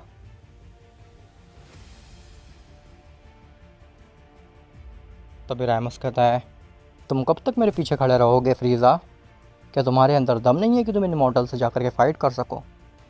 फ्रीज़ा कहता है, मैं तुम्हारे पीछे नहीं छुप रहा हूँ, मैं बस मौके का इंतज़ार कर रहा था और अब मौका आ चुका है। ऐसा बोल करके फ्रीज़ा भी अपनी गोल्डन फॉर्म में ट्रांसफॉर्म हो जाता है। तभी जेनो वापस आता है और जेनो इस बार बिल्कुल भी मजाक के मूड में नहीं होता। जेनो कहता है, "हं, तुमने तो मुझे स्पेस की सैर करा दी, लेकिन अब तुम्हारी बारी है रायमस।" तभी जेनो दुगनी तेज़ी से आता है और दोबारा से रायमस के ऊपर पंच मारता है और इस बार जेनो का पंच थोड़ा सा स्ट्रांग होता है। रायमस जहाँ पे खड़ा होता है उससे थोड़ा सा पीछे हो जाता है। रायमस कहता है, ये पंच अच्छा था। "हं, लगता है तुम गुस्सा आ गए हो जेनो, अभी तो मज़ा आएगा फाइट में।" तभी रैमस तेज़ी से जेनो की तरफ बढ़ता है और जेनो भी रैमस की तरफ बढ़ता है। जैसे ही दोनों के पंच क्लैश होते हैं दोनों ही एक बहुत बड़ा एक्सप्लोजन क्रिएट करते हैं, एक न्यूक्लियर बॉम्ब जैसा एक्सप्लोजन, जिससे सब लोग इरेज हो जाते। लेकिन वीस और वादोस आकर के एक शील्ड क्रिएट करते हैं जिसकी वजह से गोकू, वजीटा, बीरस और फ्रीज़ा भी बच जाते हैं उस एक्सप्लोजन से। लेकिन उस एक्सप्लोजन की वजह से पूरे अर्थ में सुनामीज आने लगती हैं। वो पंच का क्लैश इतना ज़्यादा पावरफुल था। जेनो कहता है, हाँ, अभी तो फाइट स्टार्ट हुई है हमारी, लेकिन मुझे लगता नहीं है कि ये सही जगह है फाइट करने का। तभी जेनो और रायमस दोनों ही स्पेस में चले जाते हैं और वहाँ पे फाइट करने लगते हैं। फ्रीज़ा कहता है, मुझे दोबारा से बचाने के लिए शुक्रिया एंजल्स, वरना उस एक्सप्लोजन से तो मैं मर जाता। आपका ये एहसान मुझे याद रहेगा, लेकिन इन सेयंस को तो मैं ख़त्म करूँगा ही आज। गोकू कहता है, ट्राई क्यों नहीं करते? तभी फ्रीज़ा अपनी उंगली से डेथ लेज़र निकालता है और उससे गोकू वजीटा के ऊपर मारता है, लेकिन गोकू उस डेथ लेज़र को ऐसे डॉज करता है मानो कि उसके लिए वो कुछ ना हो। गोकू कहता है, तुम भूल रहे हो कि मेरे पास अल्ट्रा इंस्टिंक्ट है फ्रीज़ा। इससे पहले कि फ्रीज़ा कुछ रिएक्ट कर पाता गोकू फ्रीज़ा के पीछे आ जाता है और जब तक फ्रीज़ा पीछे मुड़ता तब तक गोकू फ्रीज़ा के ऊपर एक पंच मार देता है, जिससे कि फ्रीज़ा ज़मीन के अंदर घुसता चला जाता है। वो पंच इतना पावरफुल था कि फ्रीज़ा कम से कम 1-2 किलोमीटर अर्थ के क्रस्ट के अंदर घुसता चला जाता है। गोकू कहता है, वो पंच काफ़ी स्ट्रांग था, मैंने भी एक्सपेक्ट नहीं किया था कि हाँ, इतना स्ट्रॉन्ग पंच होगा। लेकिन वजीटा, अब समय आ चुका है इस फ्रीज़ा को अंदर ही झुलसा देने का। वजीटा कहता है यस, मैं हमेशा से ऐसा करना चाहता था काकारोट। तभी गोकू और वजीटा सामने आते हैं और फ्रीज़ा जिस होल से अर्थ के क्रस्ट के अंदर गया होता है, गोकू और वजीटा उसी छेद में अपना फाइनल कामेहामेहा मार देते हैं। फ्रीज़ा अंदर से निकलने ही वाला होता है, लेकिन गोकू का फाइनल कामेहामेहा फ्रीज़ा को उस छेद के अंदर ही क्रस्ट में ही भूंज देता है और फ्रीज़ा अंदर ही डिस्ट्रॉय हो जाता है। वजीटा कहता है ये काकारोट, मैंने एक्सपेक्ट नहीं किया था कि हम इतनी बेरहमी से मारेंगे फ्रीज़ा को, लेकिन वो इसी लायक था। खैर वहीं स्पेस में जेनो और राइमस, ये दोनों एक दूसरे के ऊपर वार कर रहे होते हैं। इनके वार से पूरा कॉस्मोस हिल रहा होता है। इनके वार इतने ख़तरनाक होते हैं कि लिटरली पूरा सोलर सिस्टम डिस्टर्ब हो रहा होता है। एक पंच राइमस जेनो पे मारता है तो एक पंच जेनो राइमस पे। दोनों ही एक दूसरे को पंच मार रहे होते हैं, लेकिन कौन जीत रहा है ये नहीं समझ में आ रहा होता। राइमस कहता है तुम काफ़ी शक्तिशाली हो जेनो, लेकिन मुझसे ज़्यादा नहीं। ऐसा बोल करके राइमस रेज करता है और उसकी पावर्स एक्सपोनेंशियली बढ़ जाती हैं। राइमस कहता है हाँ, तुम्हारा खेल ख़त्म हुआ जेनो। जेनो अपने हाथ में एक की ब्लास्ट रेडी करता है और उसको राइमस के ऊपर फेंक देता है, लेकिन राइमस उस की ब्लास्ट को ऐसे टैंक कर लेता है मानो कि उसके लिए वो कुछ भी ना हो। तभी राइमस अपने आप को मल्टीप्लाई कर लेता है। समझ में नहीं आता है कि असली राइमस है कौन सा। जेनो घबरा जाता है। जेनो कहता है तुम कहाँ हो, ऐसे कायरो वाले वार मत करो मेरे ऊपर। ऐसा बोल करके जेनो रैंडमली की ब्लास्ट फेंकने लगता है राइमस के ऊपर, लेकिन उसे फिर भी पता नहीं चलता कि असली राइमस कौन सा है। तभी राइमस अचानक से जेनो के पीछे आता है और वो जेनो को एब्जॉर्ब कर लेता है अपने अंदर, जिसके बाद राइमस और भी शक्तिशाली माजिन बन जाता है। राइमस कहता है हाँ, मैं महसूस कर सकता हूँ कि अब मैं कितना स्ट्रॉन्ग बन चुका हूँ। मैं जेनो की वो कॉस्मिक पावर्स, वो मैनिपुलेशंस सब महसूस कर सकता हूँ अपने अंदर। अब मुझे कोई भी नहीं रोक सकता है इस एग्जिस्टेंस में। मैंने राइमस और जेनो दोनों की ही पावर्स को एब्जॉर्ब कर लिया है। अब तो वो सेयन, वो तो कुछ भी नहीं है मेरे सामने। उसे तो मैं ऐसे ही डिस्ट्रॉय कर दूंगा। ऐसा बोल करके वो बीइंग, उसको मैं क्या बुलाऊं, क्या राइमस बुलाऊं, जेनो बुलाऊं, या फिर माजिन। आई गेस माजिन सही रहेगा। तो वो माजिन नीचे आता है अर्थ पे और इस बार वो पहले से ज़्यादा बड़ा होता है। जैसे ही वो माजिन गोकू वजीटा एंजल्स के सामने आता है तो गोकू कंफ्यूज हो जाता है देख के। बीस कहता है ये नहीं हो सकता, ये नहीं हो सकता। चांपा कहता है क्या हुआ बीस, तुम इतना घबरा क्यों रहे हो, आखिर क्या हुआ। तो बीस कहता है उस राइमस के बच्चे ने लॉर्ड जेनो को अपने अंदर एब्जॉर्ब कर लिया और अब ये जेनो की पावर्स भी पोसेस करता है अपने पास। गोकू कहता है क्या, एक तो पहले हम इसको नहीं टच कर पा रहे थे, अब तो ये अनडिफीटेबल बन जाएगा। गोजिटा कहता है काकारोट, मुझे लगता है कि यही वक्त है हमें फ्यूज़ करना चाहिए। जिसके बाद गोकू और वोजिटा फ्यूजन डांस परफॉर्म करते हैं और गोजिटा में फ्यूज़ कर जाते हैं, लेकिन उनका फ्यूजन भी इतना शक्तिशाली नहीं था कि उस माजिन को रोक सके। तो माजिन कहता है "हाँ, कर लो, तुम्हें जितने फ्यूजन्स करने हैं तुम कर सकते हो, लेकिन मुझे अपने सपने में भी नहीं हरा पाओगे।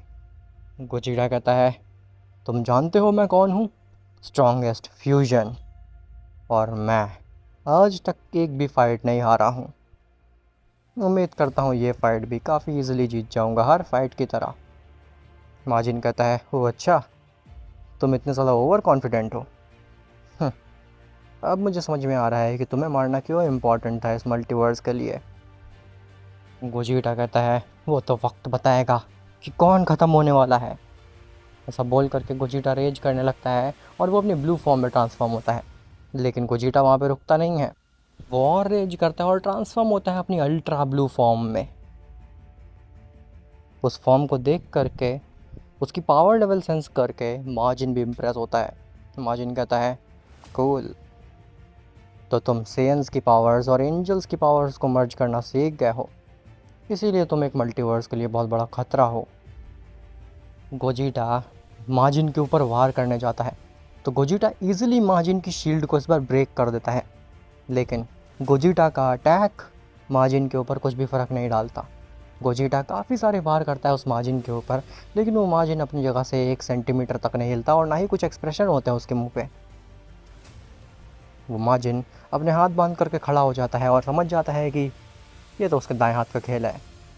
माजिन कहता है, कर लो, तुम्हें जो कुछ भी करना हो, जितने भी वार करने हो तुम कर सकते हो, मैं ऐसे ही खड़ा हूँ। जब तुम थक जाना या फिर कन्फ्यूज़ हो जाना मुझे बता देना, मैं तुम्हें मार दूँगा। गोजीटा कहता है, अच्छा, तो तुम इतने ज़्यादा ओवर कॉन्फिडेंट हो कि तुम मुझे एक ही बार में मार दोगे। गोजीटा समझ चुका था कि ये मार्जिन भले ही स्ट्रांग हो और गोजीटा का अटैक उसके ऊपर कुछ भी असर ना डाल रहा हो, लेकिन ये मार्जिन बहुत ज़्यादा ओवर कॉन्फिडेंट भी है और वही उस मार्जिन की कमज़ोरी भी है।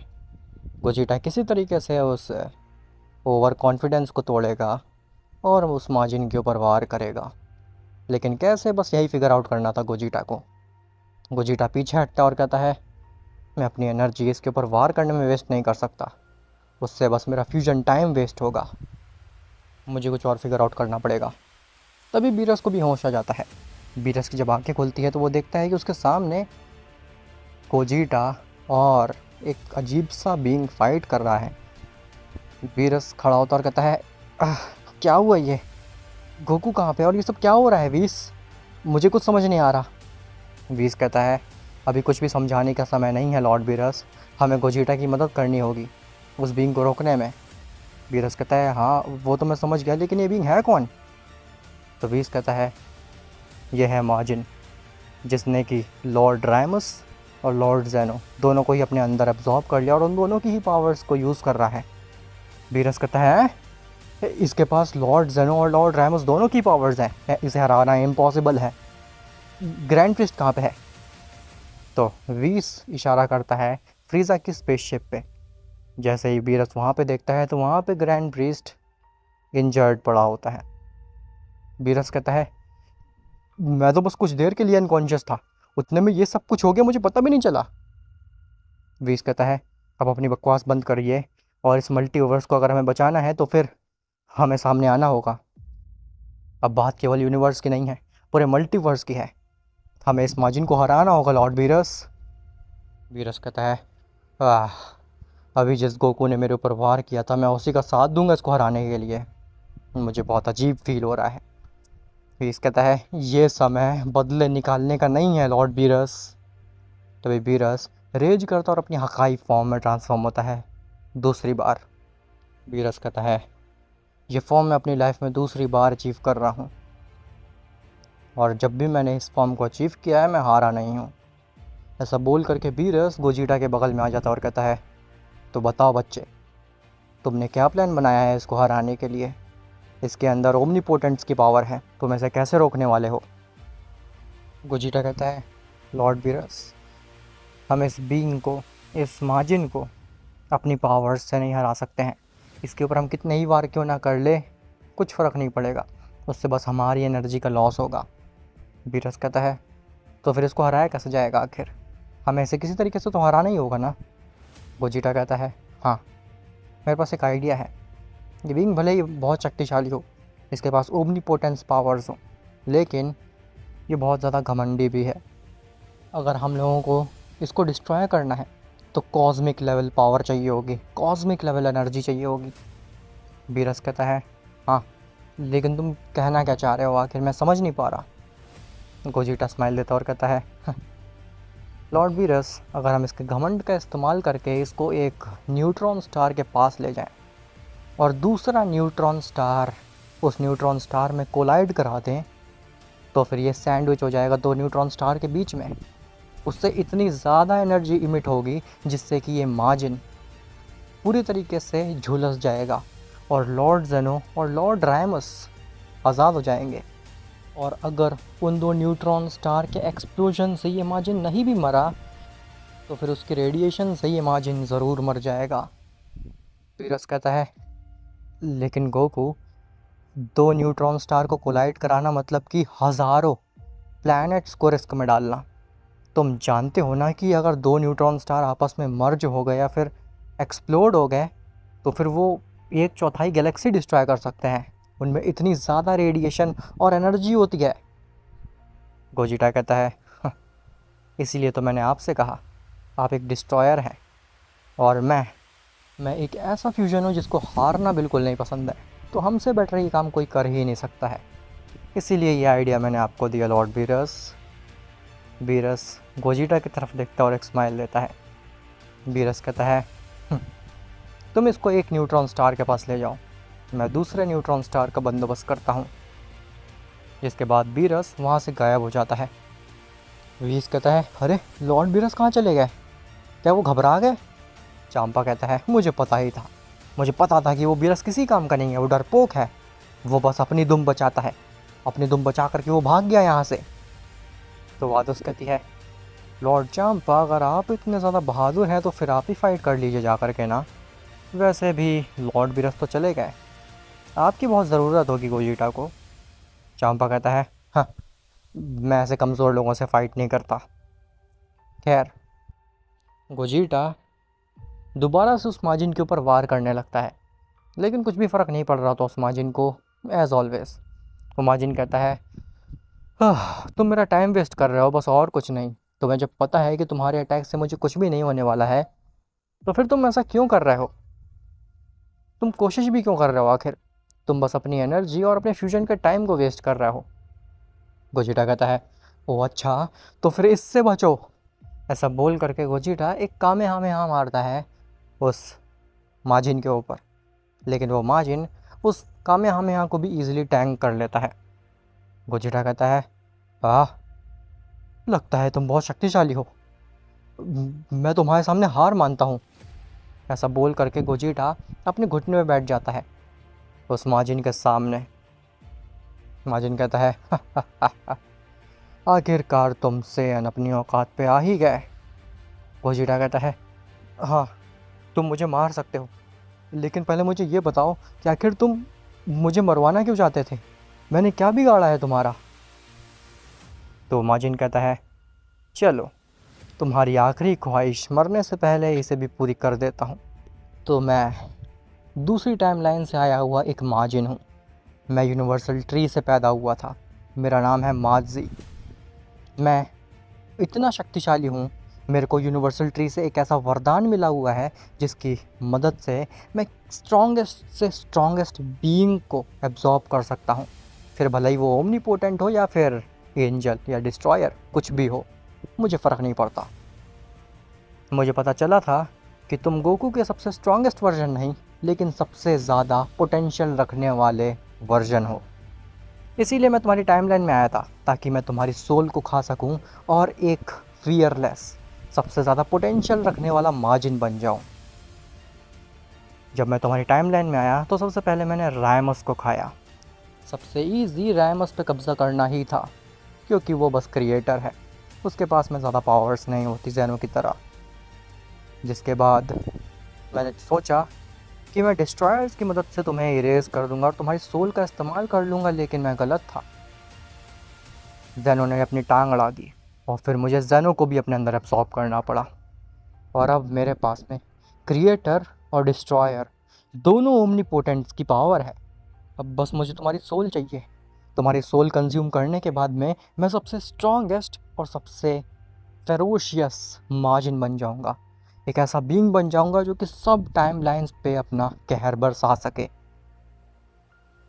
गोजिटा एक स्माइल देता और कहता है, शुक्रिया बताने के लिए, लेकिन मेरी मौत अभी नहीं आई है।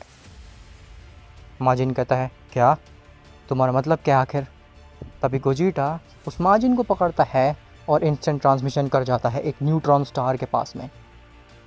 जैसे ही वो माजिन उस न्यूट्रॉन स्टार के पास पहुंचता है, वो कंफ्यूज होता है काफ़ी। माजिन कहता है, ये मैं कहाँ पे आ गया? तुम मुझे ये कहाँ ले आए? गोजिटा कहता है, उम्मीद करता हूँ कि तुम जिंदा नहीं बचोगे। ऐसा बोल करके गोजिटा इंस्टेंट ट्रांसमिशन कर जाता है। जब वो माजिन अपने पीछे देखता है तो उसके पीछे एक काफ़ी बड़ा न्यूट्रॉन स्टार होता है, जो कि सन से 500 टाइम्स ज़्यादा बिगर होता है। माजिन कहता है, नहीं, तुम ये नहीं कर सकते। और जैसे ही वो माजिन सामने देखता है तो सामने से बीरस और गोजिटा एक दूसरा न्यूट्रॉन स्टार लाते हैं जो कि 1000 टाइम्स सन से बड़ा होता है। गोजिटा कहता है तुम्हें मेरी सोल चाहिए थी ना, लो अब मेरा कामेहामेहा खाओ। ऐसा बोल करके गोजिटा एक फाइनल कामेहामेहा न्यूट्रॉन स्टार के ऊपर मारता है और बीरस अपनी हकाई बॉल उस न्यूट्रॉन स्टार पे मारता है, जिसकी वजह से वो दोनों न्यूट्रॉन स्टार आपस में करीब आते हैं और बीच में खड़ा होता है माजिन। जैसे ही वो न्यूट्रॉन स्टार आपस में कोलाइड करते हैं, इतना बड़ा एक्सप्लोजन होता है पूरी गैलेक्सी में जो कि उस गैलेक्सी के हर एक कोने तक देखा जा सकता था। उससे पूरी गैलेक्सी दहल उठती है। वो एक्सप्लोजन इतना ज़्यादा खतरनाक था। बीरस और गोजिटा भी उस एक्सप्लोजन से अफेक्ट हो जाते हैं। गोजिटा की जो बॉडी होती है, जो स्किन होती है, वो पूरी तरीके से फट जाती है, छिल जाती है रेडिएशन की वजह से। लेकिन बीरस थोड़ा सा इंजर्ड होता है बस। बीरस गोजिटा के सामने आ जाता है और कहता है तुम्हारी मॉर्टल बॉडी इस रेडिएशन को संभाल नहीं सकती है, तुम इंस्टेंट ट्रांसमिशन कर जाओ, मैं इसे संभाल लूँगा यहाँ पे। गोजिटा कहता है नहीं लॉर्ड बीरस, मुझे कुछ नहीं हुआ, मैं इसे हरा करके ही जाऊंगा यहाँ से, उससे पहले मैं सांस भी नहीं लूँगा, फिर भले ही मेरी रेडिएशन से मौत क्यों ना हो जाए। खैर, जैसे ही वो न्यूट्रॉन स्टार एक्सप्लोड करता है, बीरस और गोजिटा दोनों को ये लगता है कि वो माजिन डिस्ट्रॉय हो गया होगा, ख़त्म हो गया होगा। और ठीक ऐसा ही होता है। जैसे ही वो एक्सप्लोजन ख़त्म होता है तो वहाँ पे जेनो और रायमस दोनों होते हैं, लेकिन वो माजिन की बॉडी पूरी तरीके से जल चुकी थी या फिर खाक हो चुकी थी, क्योंकि उनकी बॉडी वहाँ पे नहीं थी माजिन की। बीरस कहता है हमने कर दिखाया, उस माजिन की बॉडी जल गई, केवल लॉर्ड जेनो और लॉर्ड रायमस हैं यहाँ पे। गोजिटा कहता है हाँ, अभी तक मेरा 100% विन रेट है। हाँ, लेकिन तभी अचानक से हवा से ही कहीं से वो माजिन की बॉडी एक छोटे से पार्टिकल से रीजनरेट कर जाती है और वो जेनो रायमस को दोबारा से कंज्यूम कर लेता है और फिर से माजिन बन जाता है। वो माजिन हंसने लगता है। माजिन कहता है तो तुमने 2 न्यूट्रॉन स्टार मेरे ऊपर कोलाइड कराए, लेकिन तुम जानते नहीं हो कि मैं कौन हूँ। मैं यूनिवर्सल ट्री से जन्मा एक माजिन हूँ। तुम मेरे ऊपर कितने ही प्रहार क्यों ना कर लो, कितने ही वार क्यों ना कर लो, मुझे कुछ नहीं होने वाला। तभी वहाँ पे ग्रैंड प्रिस्ट आता है जो कि अपनी ट्रू फॉर्म में होता है। ग्रैंड प्रिस्ट कहता है क्या कहा तुमने, तुम्हें कुछ नहीं होने वाला, अब मैं दिखाता हूँ कि तुम्हें क्या हो सकता है। ऐसा बोल करके ग्रैंड प्रिस्ट एक पूरा ब्लैक होल ही वहाँ पे खींच लाता है और वो ब्लैक होल इतना ख़तरनाक होता है, उसकी ग्रेविटेशनल पुल इतनी ज़्यादा ख़तरनाक होती है कि गोजिटा और बीरस उसकी तरफ खींचने लगते हैं। बीरस कहता है गोजिटा हमें इंस्टेंट ट्रांसमिशन कराओ जल्दी से अर्थ पे, वरना इस ब्लैक होल की ग्रेविटेशनल पुल से हम दोनों खींचे चले जाएंगे इसके अंदर और मर जाएंगे। गोजिटा कहता है ऐसा कुछ नहीं होगा लॉर्ड बीरस, मैं संभाल लूँगा आपको। बीरस कहता है तुम बेवकूफ़ी मत करो, इस ब्लैक होल से दूर चलो, तुम एक काम से मॉर्टल हो और मैं डिस्ट्रॉयर। ये कोई आम ब्लैक होल नहीं है, इसका साइज़ देखो, ये इतना बड़ा है कि ये मुझे भी खा सकता है। गोजिटा को ना चाहते हुए भी वहाँ से इंस्टेंट ट्रांसमिशन करना होता है बीरस के साथ साथ। खैर, ग्रैंड प्रीस्ट एक ब्लैक होल लाता है और उसको पटक देता है उस माजिन के ऊपर। वो माजिन उस ब्लैक होल के अंदर खिंचने लगता है और पूरी तरीके से उस ब्लैक होल के अंदर चला जाता है। ग्रैंड प्रीस्ट कहता है अब तुम्हें पता चलेगा कि एक अटेंडेंट की पावर क्या होती है जब तुम उसके मालिक को छीन लो उससे।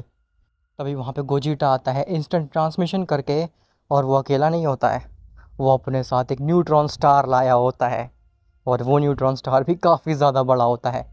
गोजिटा जैसे उस न्यूट्रॉन स्टार को ब्लैक होल के नज़दीक लाता है, वो न्यूट्रॉन स्टार ब्लैक होल में खींचा चला जाता है और वो न्यूट्रॉन स्टार इतना ज़्यादा बड़ा होता है कि जैसे ही वो न्यूट्रॉन स्टार ब्लैक होल के अंदर जाता है, ब्लैक होल एक्सप्लोड कर जाता है और दोबारा से इतना बड़ा एक्सप्लोजन होता है कि गैलेक्सी, पूरी गैलेक्सी में वो विजिबल हो, उससे पूरी गैलेक्सी काँप जाती है। वो इतना ख़तरनाक एक्सप्लोजन होता है। उस एक्सप्लोजन की रेडिएशन से जो गोजिटा की स्किन होती है वो पूरी तरीके से झुलस चुकी होती है। गोजिटा की जो अंदर के मांस होता है फ्लैश होता है वो दिख रहा होता है साफ साफ, लेकिन गोजीटा अभी भी खड़ा होता है केवल अपनी जीत को देखने के लिए। ग्रैंड प्रीस्ट गोजीटा की तरफ देखता है तो उसकी बॉडी के ऐसा हाल हो चुका होता है कि थोड़ी देर अगर गोजीटा वहाँ पे खड़ा रहा तो पूरी तरीके से इरेज हो जाएगा। ग्रैंड प्रीस्ट गोजीटा के नज़दीक जाता है और उसके आसपास एक ऐसी फील्ड क्रिएट कर देता है जिससे कि गोजीटा उस रेडिएशन से बच सके। जिसके बाद ग्रैंड प्रीस्ट अपने हीलिंग फैक्टर का इस्तेमाल करके गोजीटा को हील भी कर देता है। गोजीटा कहता है शुक्रिया लॉर्ड ग्रैंड प्रीस्ट, लेकिन मैं इस माजिन की मौत देखना चाहता हूँ अब। ग्रैंड प्रीस्ट कहता है "हं, तुमसे ज़्यादा मैं उत्सुक हूँ इसकी मौत देखने के लिए और लॉर्ड जेनो को फ्री कराने के लिए।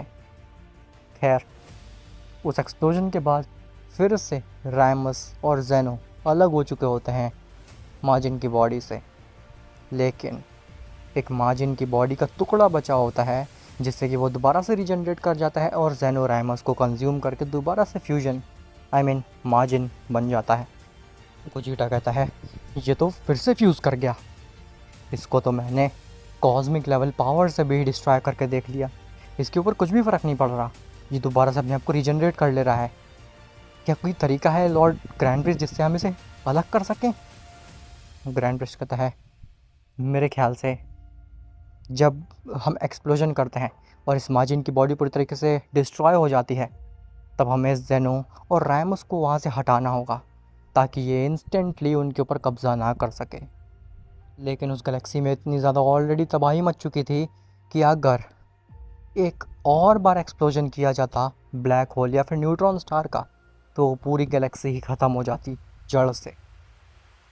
गोजिटा कहता है नहीं, अब मैं इस गैलेक्सी को रिस्क में नहीं डालने वाला, अब और ज़्यादा एक्सप्लोजन नहीं होंगे वरना मेरा प्लैनेट सब कुछ चला जाएगा। ग्रैंड प्रिस्ट कहता है इसके अलावा और कोई तरीका नहीं है गोजिटा जिससे कि हम लॉर्ड जेनो की उसकी बॉडी से अलग कर सकें। गोजिटा कहता है नहीं, शायद एक तरीका है, आप बस इससे निपटिए थोड़ी देर तक, मैं अभी आता हूँ। ग्रैंड प्रिस्ट कहता है तुम कहाँ जा रहे हो, मुझे बताओ तो कुछ। लेकिन गोजिटा बिना कुछ बताए वहाँ से गायब हो जाता है। माजिन कहता है लगता है कि तुम्हारा दोस्त तुम्हें धोखा दे गया, अब तुम अकेले बचे हो। ग्रैंड प्रिस्ट कहता है मैं अकेला ही काफ़ी हूँ तुम्हारे लिए, मुझे किसी की ज़रूरत नहीं है।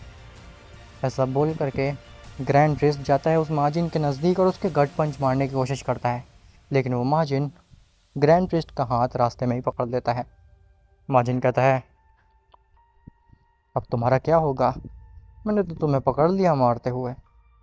तभी माजिन एक पंच मारता है जिससे कि ग्रैंड प्रीस्ट पूरी गैलेक्सी के चक्कर लगा कर आ जाता है। तभी वहाँ पे गोजिटा और बीरस दोनों आते हैं। गोजिटा कहता है लॉर्ड बीरस आप तैयार हैं ना? बीरस कहता है मेरी पूरी एनर्जी ख़त्म हो जाएगी उससे। गोजिटा क्या तुम श्योर हो उससे ये मर जाएगा? गोजिटा कहता है हाँ, मैं पूरी तरीके से श्योर हूँ। बीरस कहता है ठीक है। जिसके बाद बीरस अपनी एक हकाई बॉल बनाता है। तो माजिन कहता है हकाई बॉल, इससे मेरा क्या होने वाला है? क्या तुम्हें वाकई में लगता है इस हकाई बॉल से मुझे डिस्ट्रॉय कर सकते हो? इस हकाई बॉल में एक न्यूट्रॉन स्टार जितनी पावर नहीं है। तभी वो हकाई बॉल धीरे धीरे बड़ी होने लगती है। बीरस उस हकाई बॉल को धीरे धीरे करके इतना बड़ा कर देता है मानो कि वो जुपिटर के साइज़ की हो गई हो। माजिन कहता है इम्प्रेसिव, तुम्हारे अंदर काफ़ी सारी एनर्जी थी डिस्ट्रॉयर, लगता है काफ़ी समय से तुमने फाइट नहीं की किसी से। लेकिन बीरस रुकता नहीं है और उस हकाई एनर्जी को और बढ़ाता जाता है और सन के साइज़ का कर देता है। जिसके बाद बीरस उस हकाई एनर्जी को सीधे उस माजिन के ऊपर फेंक देता है, लेकिन वो माजिन अपने एक हाथ से उस हकाई एनर्जी को रोक लेता है। माजिन कहता है तो क्या ये थी तुम्हारी टैक्टिक, एक हकाई एनर्जी का स्टार? इससे कुछ नहीं होने वाला मुझे। वो माजिन अपने एक ही हाथ से उस हकाई एनर्जी के स्टार को रोक के रखा होता है। बीरस कहता है ये तो मेरे स्टार को रोक रहा है और मेरे अंदर इतनी एनर्जी नहीं है कि मैं इसको कॉन्टीन्यूसली उसकी तरफ धकेल सकूं। मेरी मदद करो, मेरी मदद करो गोजिटा। गोजिटा कहता है इसी पल का तो मुझे इंतज़ार था लॉर्ड बीरस, आप हट जाइए। तभी गोजिटा ऊपर होता है और अपना एक कामेहामेहा रेडी करता है। गोजिटा उस फाइनल कामेहामेहा को उस हकाई बॉल के स्टार के ऊपर मारता है, जिससे कि वो स्टार धीरे धीरे माजिन की तरफ बढ़ने लगता है। वो माजिन कहता है ये क्या कर रहे हो तुम?" तभी वो माजिन अपने दोनों हाथों का यूज़ करने लगता है उस स्टार को वापस से बीरस की तरफ और गोजिटा की तरफ धकेलने के लिए। लेकिन गोजिटा भी अपने फाइनल कामेहामेहा की एनर्जी को काफ़ी ज़्यादा हद तक बढ़ा देता है। गोजिटा कहता है, "मैं आज तक एक भी फाइट नहीं हारा हूँ और मेरे 100% विन रेशियो के नाम पे मैं आज भी नहीं हारूंगा।"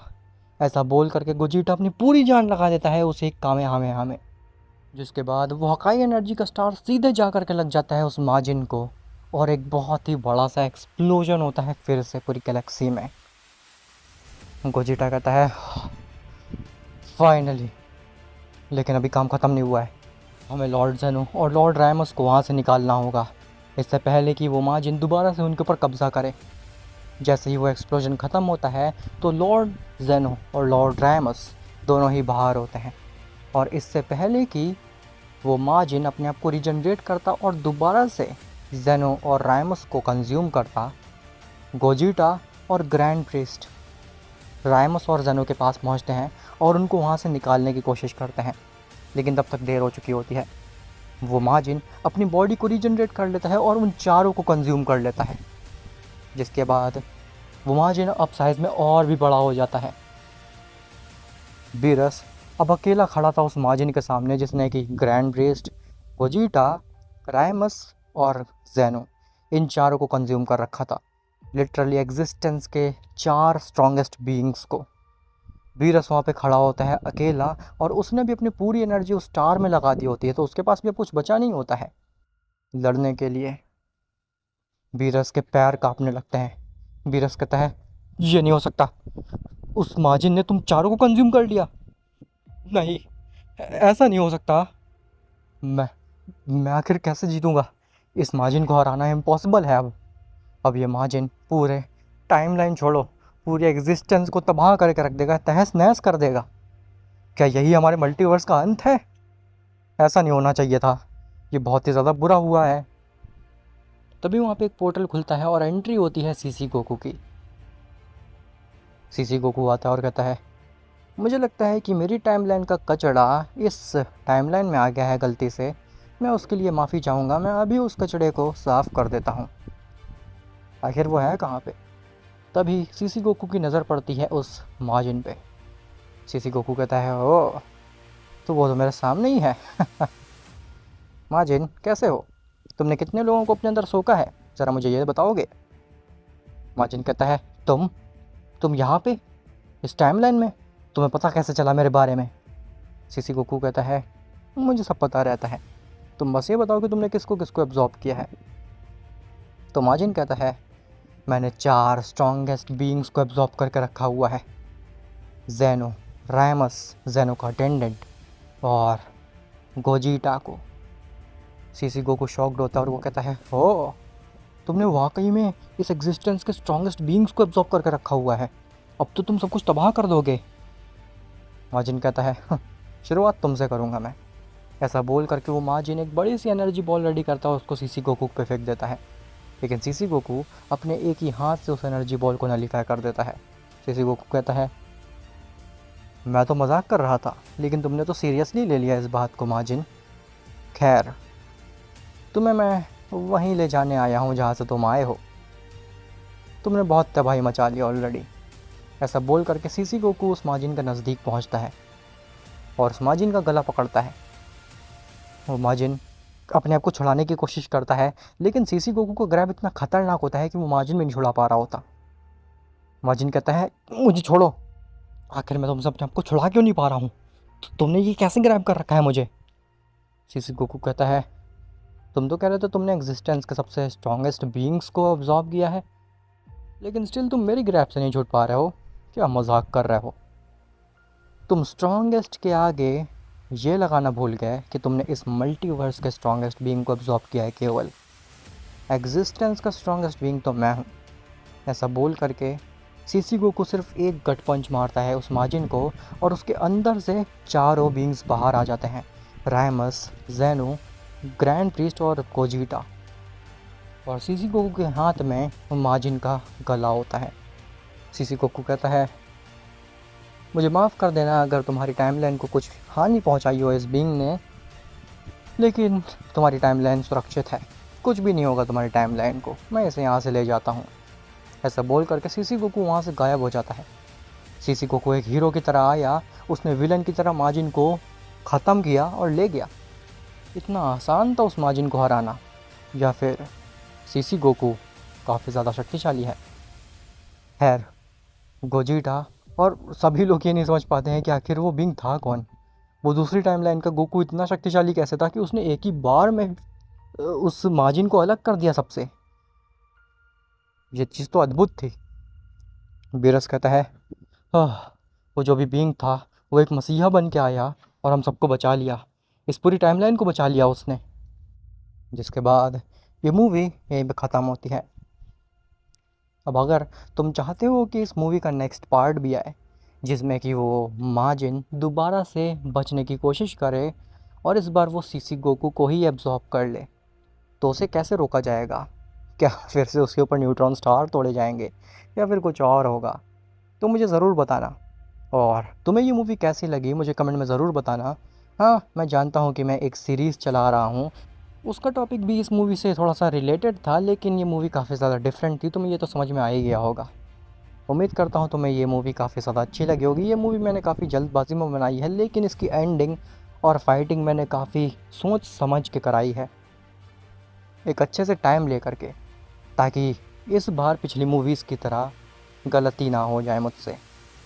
लेकिन मुझे पता है कि मुझसे कुछ ना कुछ गलती तो हो ही होगी, और तुम लोग मुझे कमेंट में ज़रूर बताओगे, वो मुझे खुशी होगी। तो अगर तुम्हें ये मूवी अच्छी लगी हो तो इस वीडियो को लाइक करना। एम करता हूँ मैं इस मूवी में 3000 लाइक का और 500 कमेंट का। उम्मीद करता हूँ तुम उतने तो करा ही दोगे एटलीस्ट। तो मिलता हूँ तुमसे नेक्स्ट वीडियो में, तब तक के लिए बाय बाय।